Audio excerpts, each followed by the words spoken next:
আলোচনার বিষয় হলো মুসলমানের হক সম্পর্কে। মারহাবা বলেন, মারহাবা। হক আসেনি? কথা বলেন, হক আসেনি? মুসলমানের হক আসেনি? আপনার প্রতি আমার 6টা হক আছে। কয়টা? কয়টা? 6টা। কয়টা? আপনারও আমার প্রতি 6টা হক আছে। কয়টা? একজনের প্রতি, একজন মুসলমানের প্রতি আরেকজন মুসলমানের হক কয়টা? বুঝে নেন। ওয়াজ এই কান দিয়ে ঢুকাইলো ওই কান দিয়ে বের করলে হবে না। 6টা হক আছে। 1 নাম্বার হক হলো, কোনো মুসলমান যদি রোগাক্রান্ত হয় তার সাহায্য করা। সুবহানাল্লাহ বলেন। আপনার পাশের কোনো মুসলমান যদি রোগাগ্রস্ত হয় তাকে সাহায্য করা, আর্থিকভাবে করেন আর শারীরিকভাবে তার খেদমত করেন, করতে হবে। এটা হক। আমার নবী বলেছেন, চিৎকার মেরে বলি সুবহানাল্লাহ। 2 নাম্বার হক হলো, মুসলমানের সাথে দেখা হওয়া মাত্র সালাম দিতে হবে। কি দিতে হবে? এজন্য রসুল বলেছেন, আসসালামু কাবলাল কালাম, আগে সালাম পরে কালাম। এখন প্রশ্ন, হুজুর সালামও তো কালাম, কালাম মানে কথা, কালাম মানে কি? তো সালাম দিছি এটাও তো কালাম। এটা এই জন্য বলা হচ্ছে যে যেই কালামটা বলবা সেটা যেন আগে তোমার আল্লাহর নামের কালাম হয়। অর্থাৎ আপনি যে সালাম দিলেন, আগে লোকটাকে দোয়া করে দিলেন, আল্লাহ তোমার উপর শান্তি বর্ষিত করুক। তিনিও আপনাকে দোয়া করে দিলেন, ওয়া আলাইকুম আসসালাম ওয়া রাহমাতুল্লাহি ওয়া বারাকাতুহু। তিনিও আপনার জন্য দোয়া করলেন, আল্লাহ আপনার উপরও শান্তি বর্ষিত করুক। উভয়ের জন্য দোয়া করলেন। তাহলে বোঝা গেল এখান থেকে যে আমরা একে অপরের জন্য অভিশাপ হিসেবে আসি নাই পৃথিবীতে, এসেছি এক মুসলমান আরেক মুসলমানের জন্য দোয়া করার জন্য। কিসের জন্য? কিন্তু আমরা তো এখন সুযোগ পেলেই, সামনে হোক আর পিছনে হোক, আমরা কেউ কাউকে ছাড় দিতে রাজি না। ভালো কোনো কিছু আমি কামনা করি না। কথা বলে না কেন? ঠিক কি না? ছেড়ে দিলাম। 3 নাম্বার হলো, কোনো মুসলমান যদি মৃত্যুবরণ করে তার জানাজায় হাজির হওয়া, যদি আপনার ইমার্জেন্সি কোনো কাজ না থাকে। 4 নাম্বার হলো, দাওয়াত দিলে দাওয়াতটা গ্রহণ করা।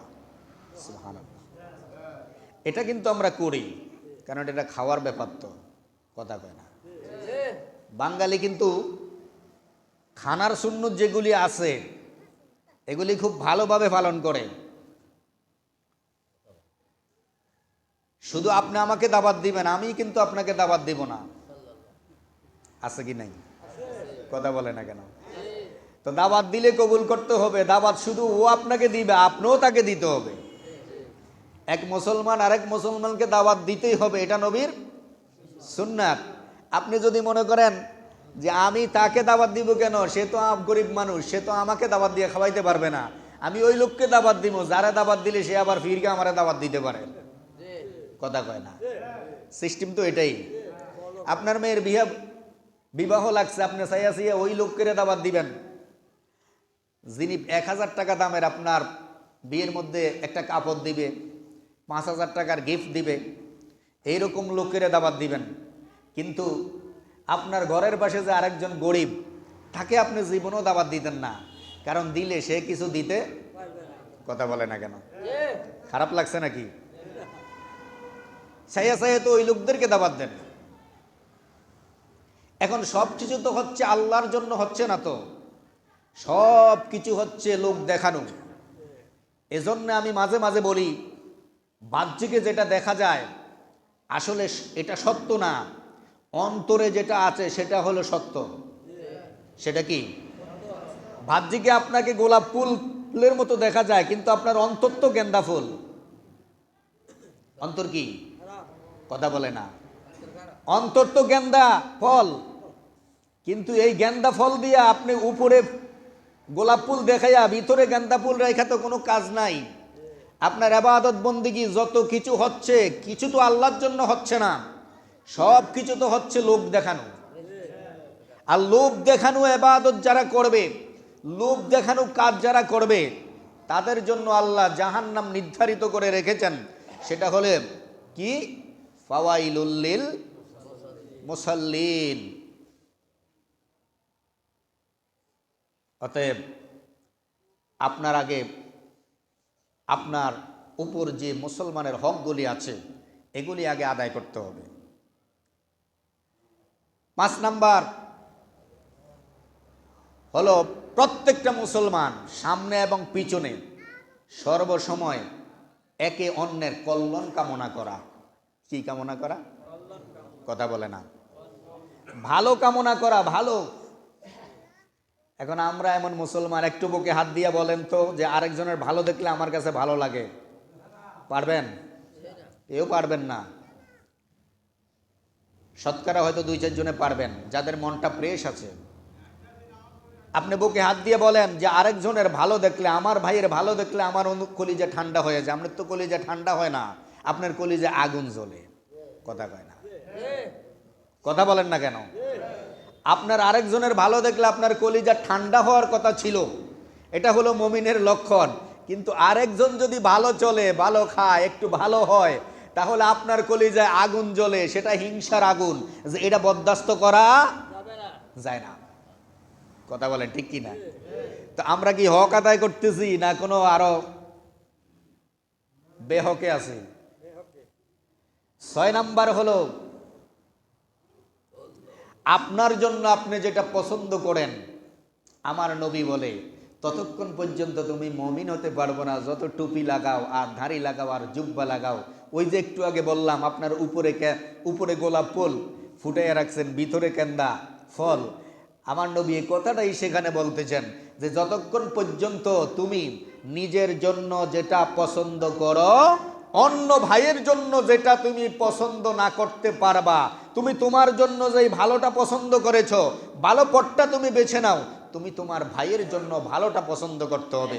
তুমি তোমার জন্য একটা বিল্ডিং বানাইতে চাও, সুন্দর করে বানাইতে, তুমি তোমার ভাইয়ের জন্য একটা বিল্ডিংয়ের এই ব্যবস্থা করতে হবে, তাকে বুদ্ধি পরামর্শ দিতে হবে। ভাই তুই এমনি কর, এমনি করলে তুই এটা করতে পারবি। তাকে বুদ্ধি পরামর্শ দিয়ে আপনি চাইতে হবে যে সেও যাতে আমার মতো একটু ভালো আর একটা ভালো বিল্ডিং করতে পারে। আমি একটা গাড়ি কিনেছি, আমার ভাই যাতে আমার মতো একটা গাড়ি কিনতে পারে। আমি 10 কানের মালিক হয়েছি, আমার ভাইও যাতে আমার জন্য আমার মতো 10 কানের মালিক হতে পারে। আমার ছেলেটাকে বিদেশ পাঠাইছি, আমার ভাইয়ের ছেলেটাকেও যাতে বিদেশ পাঠাইতে পারে, ওই ব্যবস্থা করে দিতে হবে। ওই পথটা তার জন্য খুলে দিতে হবে, তাকে সহযোগিতা করতে হবে। একবার একটু হাত দিয়ে, বুকে হাত দিয়ে বলেন যে আমরা কি কেউ এই সমস্ত কাজের মধ্যে আসেনি?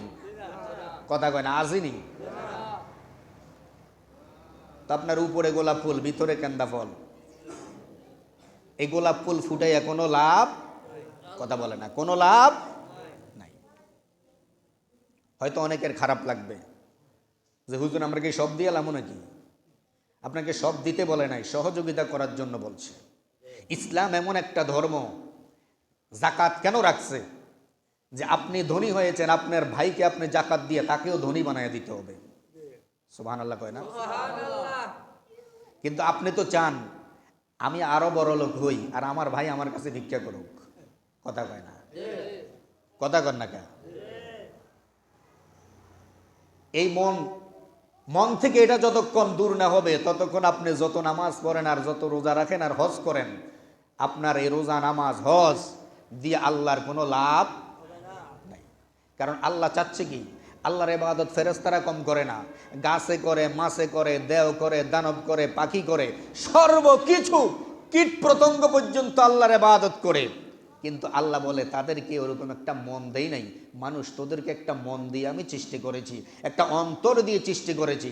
আমি আল্লাহ তোর অন্তরের দিকে তাকিয়ে থাকি যে তোর অন্তরটা ক্লিয়ার আছে কিনা, ঠিক আছে কিনা। তোর অন্তরটা যখন ক্লিয়ার থাকে, তোর রোজা নামাজ যদি কমও হয়, আমি আল্লাহ তোকে বন্ধু বানিয়ে নেই।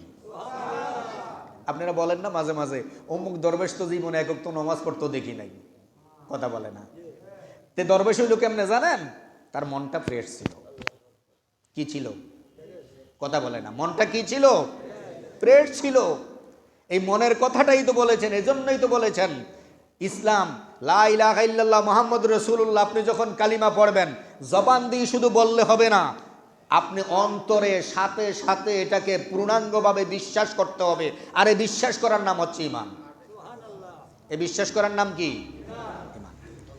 এজন্য আল্লাহ বলেছেন ইন্নামাল মুমিনুনা, নিশ্চয়ই মুমিনরা, ইখওয়াতুন, মুমিনরা সকল পরস্পর ভাই ভাই। ইন্নামাল মুমিনুনা ইখওয়াতুন, নিশ্চয়ই মুমিন সকল মুসলমান মুমিন ভাই ভাই। ওয়া আখাওয়াইকুম, একে অপরের সাথে বন্ধুত্ব স্থাপন করে দাও।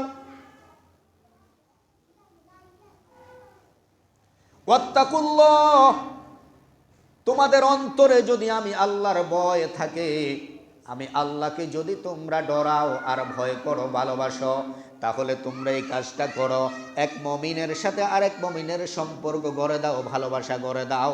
লাআল্লাকুম তুরহামুন, এটা যদি করতে পারো আমি আল্লাহর পক্ষ থেকে তোমাদের উপরে আমি দয়া করব। এখন তো আমরা একজনের লোক আরেকজনের লাগাইয়া দেই, কথা কয় না? লাগাইয়া দেই না, লোক আসেনি? কম না বেশি? কথা কন না, কম না বেশি? একজনে আরেকজনের সাথে এখন লাগাইয়া দেওয়া না লোক বেশি, মাগার ভাঙ্গে দেওয়া না কোনো লোক। কিসের মুসলমান আমরা?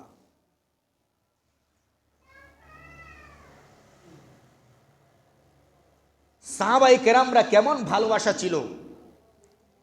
যুদ্ধের ময়দানে গিয়েছেন, সবাই আঘাত প্রাপ্ত হয়েছে, পানির পিপাসায় কাতর হয়ে